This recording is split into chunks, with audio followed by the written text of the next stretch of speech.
Hello New Life Conference, it's great to be able to talk to you through the wonders of technology. Matt Michelle Barrow here from our living room in Worthing, West Sussex. We've got 4 adult daughters and 7 grandchildren, although we're hoping that by the time you see this, our 8th grandchild has been born. The first time we were involved with conference was in 1984 when it was still at Cliff, and over that time we have helped with all the age groups in children and young people's work. And for about 8 years, we actually led the children's work at Aurora. And also Matthew was a trustee for quite a few years. In 1999, we formed our own organisation, Child to Child, which saw us working with street children in Nairobi, Kenya. We built a rehabilitation centre in 2001. And finally, in 2012, we moved to Kenya, Nakuru in fact, to live there for 5 years, looking after and mentoring 9 teenage young men.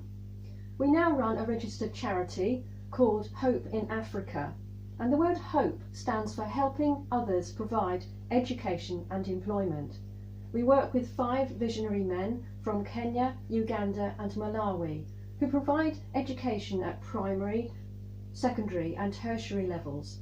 And they reach out to the local communities as well. The people who support our charity either sponsor a child in school, or give to a specific project, or give to general funds so that we can disperse it where it's needed most. Generally, we like to visit Africa twice a year to encourage the brethren, to check on any projects that we're running, and also to see the children that are being sponsored. So in February this year, Matthew was able to go to Uganda with Pete Smith from Lanark and see what was going on in the schools there. We had planned a trip for April, but of course coronavirus struck, so we weren't able to go, and shifted our tickets to September. But then the airline cancelled one of the legs of that flight, so we can't go then either. So we're hoping and looking to the Lord for a trip in early 2021. During these months of global lockdown, as all the schools we work with are closed, we've been helping the schools pay their staff just a retainer.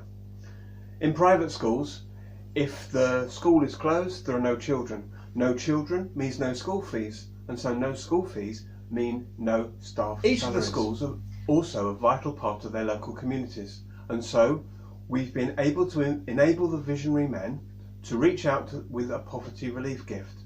We've been receiving good reports and photos of the locals receiving food and essentials. Now we know that Kenya are not going to open their schools until January. We don't know about Uganda and Malawi yet, simply because the governments don't know what they're going to do yet. And also the building project, which we were hoping to do in mid-2021, is going to have to be delayed for at least a year.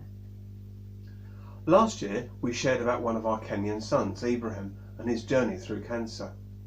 During this year he's had to have further radiotherapy as well as chemotherapy with tablets. But we've just heard this week that he's now clear of his cancer and looking to rebuild his life. So, please can you pray? That God will continue to give us wisdom and the funds to enable us to help these men and their school projects. That we can sort out a visit to Africa as soon as it is safe to do so. And also for our lad Ibrahim, that he would be able to refocus his energies on getting his life back together again, as it's been on hold for such a long time.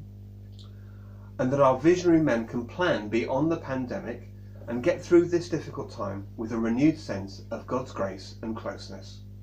And thanks for listening.